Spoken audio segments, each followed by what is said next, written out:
share and subscribe to Vishwasam.in. ఆయన ప్రభుత్వం వచ్చి దాదాపు 6 నెలలు అవుతాం. 2 నెలల జీతం మొన్న ఇచ్చినారు.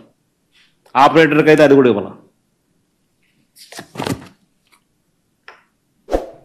ఆర్పీలకు ఇంకా ఆర్పీలకు జీతాలు ఇవ్వడం లేదని వాళ్ళ కంప్లైంట్. టాయిలెట్ మెయింటెనెన్స్లో ఆయాలకు జీతాలు ఇవ్వడం లేదని వాళ్ళ కంప్లైంట్. ఇవన్నీ 6 నెలల్లోనే చంద్రబాబు నాయుడు గారి పరిపాలనలో చూస్తా ఉన్న విచిత్రాలు. అడుగుతా ఉన్నది ఒకటి, 3,000 రూపాయలు ఇస్తానన్నావు, 20 లక్షల మందికి ఇస్తానన్నావు, సూపర్ 6 అని చెప్పినావు, 7,200 కోట్ల రూపాయలు ఎక్కడ కేటాయింపు చేశామని అడుగుతా ఉన్నాం.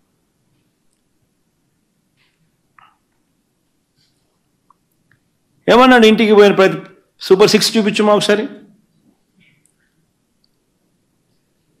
ఓట్ల కోసం చంద్రబాబు నాయుడు అన్న మాటలు ఏంటి సూపర్ 6లో?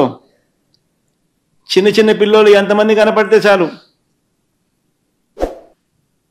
చిన్నపిల్లలు కనపడితే చాలు ఏమనేవాడు, నీకు 15,000, నీకు 15,000, నీకు 15,000, నీకు 15,000. స్కూలుకు వెళ్ళే ప్రతి విద్యార్థికి ఏడాదికి 15,000. సూపర్ 6.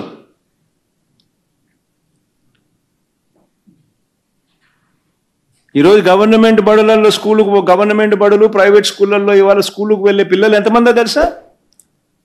దాదాపుగా 84 లక్షల మంది పైచులకు. ఇంటూ 15,000 అంటే దాదాపుగా 13,000 కోట్లు. ఎక్కడ కేటాయించానని అడుగుతా ఉన్నా.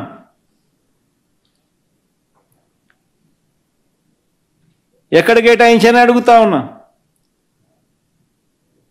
ఎప్పుడు ఇస్తారని అడుగుతా ఉన్నా. ఆశ్చర్యం ఏమిటంటే ఇంత పెద్ద గొప్ప పథకానికి మామూలుగా అయితే విపరీతమైన పబ్లిసిటీ ఇచ్చి బడ్జెట్లో ఇదిగో చూపిస్తున్నాము, ఇదిగో 13,000 కోట్ల కేటాయింపు అని గొప్పగా చెప్పుకునే రకాలు వీళ్ళు. మామూలుగానే ఏమీ చేయకుండానే చెప్పుకునే రకాలు వీళ్ళు. అలాంటిది ఈ పథకం ఎక్కడుంది, దీనికి డబ్బులు ఎక్కడ కేటాయించినారు అని చెప్పి బడ్జెట్లో డాక్యుమెంట్లను ఎత్తుక్కుండా కూడా కనపడ్డంలా.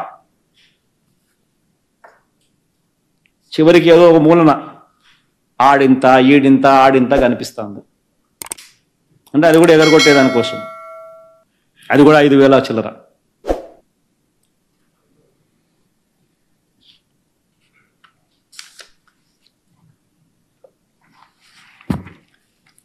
సూపర్ 6లో ఏమంటాడు ప్రతి రైతుకు? ఇప్పుడు ఏమన్నాడు, ప్రతి రైతుకు 20,000 రూపాయల ఆర్థిక సహాయం. ఆ మాట అనేటప్పుడు ఏమన్నాడు, ఎలక్షన్ క్యాంపెయిన్లలోనూ గాను ఈ మేనిఫెస్టో ఇచ్చేటప్పుడు ఏమన్నారు, జగన్ ఇచ్చేది 13,500, అందులోనూ కేంద్రం ఇస్తా ఉంది 6,000, మేమొస్తే 20,000 ఇస్తాము. అంటే దాని అర్థమైంది, కేంద్రం ఇచ్చేది కాక నువ్వు 20,000 ఇస్తున్నాను అని చెప్పి బిల్డప్ ఇచ్చినావు. అంతే కదా నువ్వు చెప్పిన మాటలు? అంతే కదా చెప్పింది? జగన్ 13,500 ఇస్తున్నాడు, అందులో కేంద్రం 6,000 ఇస్తున్నాడు, జగన్ ఏం చేస్తున్నాడు అని చెప్పి అసెంబ్లీ సాక్షిగా మాట్లాడినారు, క్యాంపెయిన్లో మాట్లాడినారు. అంటే ఎట్లా, ప్రజలకు ఏమని ఇంప్రెషన్ ఇచ్చినావు? అంటే కేంద్రం ఇచ్చేది కాక నువ్వు 20,000 రూపాయలు ఇస్తాననేగా నువ్వు చెప్పింది. ప్రతి రైతుకు ఏటా 20,000 రూపాయల ఆర్థిక సహాయం అని. నీ స్కీమ్ వేరే, వాళ్ళది పిఎం కిసాన్, అది వేరే స్కీమ్. నీ స్కీమ్ పేరు పిఎం కిసాన్ అని పెట్టలా, అంతే కదా అని అర్థం. 53,52,000 మంది రైతులకు ఇంటూ 20,000 రూపాయలు అంటే దాదాపు 11,000 కోట్ల రూపాయలు కేటాయింపు చేసింది. ఎంత కేటాయింపు చేసినావు? 1000 కోట్లు. అంటే ఎవరిని మోసం చేయడం కోసం? మోసం కాదా?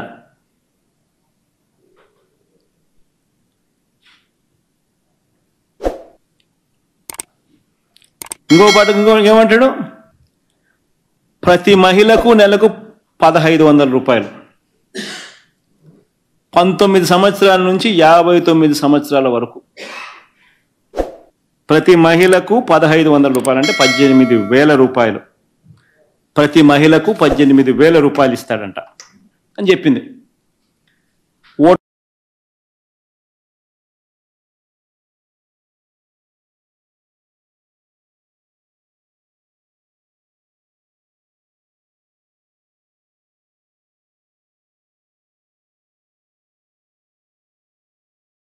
లిస్టు ఎంతమంది ఉన్నారు ఓటర్లు? సరే 2,15,00,000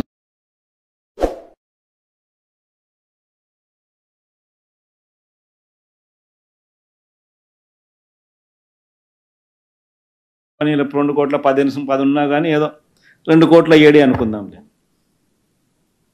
ఓటర్ లిస్ట్ క్లియర్గా ఉంది కదా, ఎవరెవరు ఉన్నారు అని చెప్పి 18 సంవత్సరాల అబ్బా అంతా ఓటర్ లిస్టులో ఉండరు కదా, మహిళలు ఎంతమంది ఉన్నారు మన వాళ్ళందరూ ఎలిజిబుల్లే కదా. మరి 2,7,00,000 అనుకుందాం పోనీ, ఇంటూ సంవత్సరానికి 18,000 అంటే ఎంత? 37,313 కోట్లు.